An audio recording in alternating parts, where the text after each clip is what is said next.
Hello, I'm Greta Tita Gito Mayor. Thank you so much for subscribing this channel. Please don't forget to like, comment, share, so that others will also be equipped about their potential and purpose.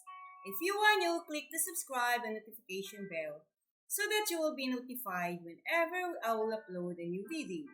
In this channel, you will receive wisdom for living. We are now on day 321.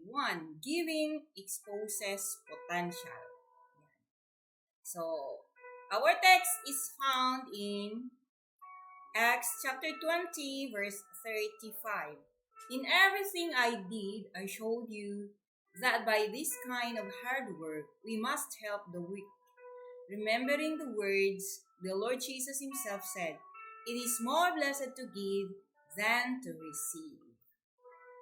Yan, so lagi natin yan naririnig. It is more blessed to give than to receive. So hindi lang material na bagay yung ating i-give, yung ating ibigay. So ano pala yung mga dapat din nating ibigay pa maliban sa material na meron tayo, mga resources. Yung ating potential dapat ay ibigay natin. Kung maalala nyo, potential was given not for itself but to share. Sabi rito, treasures that are hidden and locked up benefit no one. Say, for example, that your grandmother gave you a beautiful necklace that she wore as a bride. If you keep it, lock in a safe and never wear it, its beauty is wasted. Wow, so kung meron kang treasure or binigay sa'yo ng iyong lula na kanyang necklace, ng kanyang, sabi rito ay wedding, tapos hindi mo ito ginagamit, tinatago mo kasi natakot ka, baka nakawin or hablutin. So, nakalagay lang sa locker mo. So, magagamit ba yun? Or nakalagay lang sa safe place? Hindi mo siya ginagamit.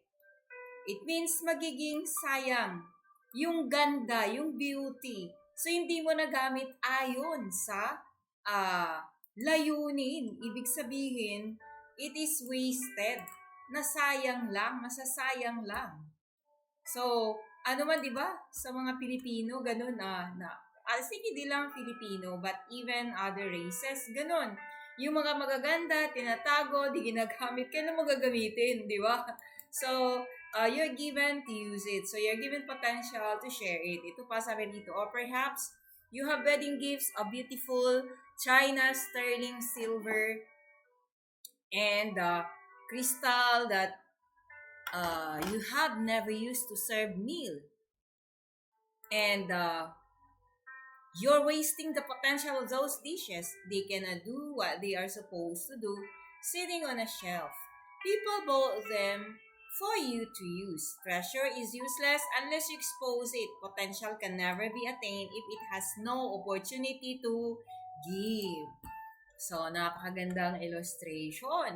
Yung ating mga plato na nakatago lang, yung mga baso magaganda, or yung wedding gift na binigay sa'yo na mga, di ba, pag mga natural sa atin, pagka may kinakasal, nagbibigay mga regalo, di ba, mga gandang silverware, fine crystal glass, na kung saan hindi mo nagagamit kailanman sa yung meal. Kasi nga, sayang naman, baka mabasag. So, hindi mo ginagamit, you're wasting the potential of that dish na kung saan ang ginagamit mo yung luma o yung plastic o yung sira-sira na, mas gusto pa gamitin. So, hindi mo nagamit yung kanyang potential na supposed to be, hindi sa shelf siya, kundi sa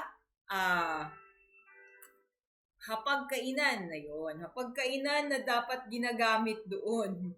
Pero dahil tinago, nandun sa shelf. So, hindi na gamit yung kanyang potential.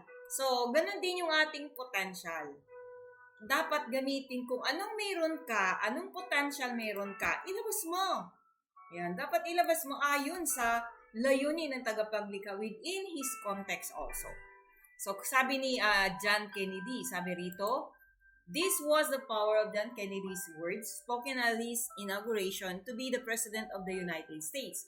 Ask not what your country can do for you, but what you can do for your country. Kennedy's words prompt us to focus on what we can give instead of what we can get. It is through our giving that we discover what we can do and what we can be.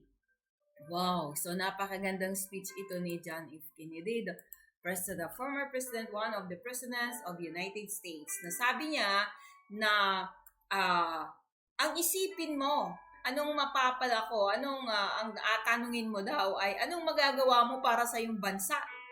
Hindi kung ano yung magagawa ng bansa mo para sa iyo.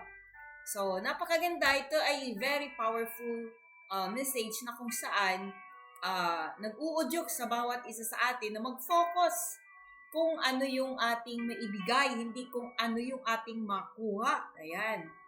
So, sa pagbibigay mo, pag-re-release mo ng yung potential, madidiscover mo yung anong mayroon ka, what you can do, and what you can be. So, and that's the work God has given us. To be what God wanted you to be, and be what God wanted you to be, and to do what God wanted you to do. So, maging kung anong disenyo ni God para sa'yo. So, yun dapat yung ating tandaan na kung saan, hindi kung ano yung mapapala mo, kundi ano yung maibibigay mo. Na kung saan ang ibang tao ay matutulungan mo or mapagpala mo through your potential. And this was also the wisdom shared by the Apostle Paul. It is more blessed to give than to receive. Yung binasa natin kanina. Acts 20:35. Releasing what you have received benefits you and others. Holding on to a treasure forfeits the blessing inherent in the treasure, and no one profits from it. Like the seed, you must release what God has stored in you for the world. You do this by releasing seeds into the soil of the lives of others. So, it means you are carrying a seed. The potential within you is like a seed na kailangan siya ilabas, kailangan siya i-release, kailangan siya maitanim. At pagka nilabas mo ang iyong potential, ginamit mo, ay yung capacity mo na tumulong sa ibang tao, it will benefit you and others, and you will become a blessing to others. Kaya sabi ni Pablo, it is more, sabi sa Acts, sabi ni Paul sa Acts ay, it is more blessed to give than to receive. Napakasarap, di ba, ang pakiramdam pag ikaw ay tumulong. At hindi lang ikaw yung tinutulungan, kundi ikaw ay tumulong sa ibang tao. Napakasarap at napakagandang pakiramdam. Kasi ganyan tayo na disenyo. You are designed to help. You are designed to bless others. You are designed to give. That's why when you give, you enjoy, you are satisfied, you are contented, you are fulfilled. So, ano man yung potential na mayroon ka, binigay yan, not just for you, but to share it to others.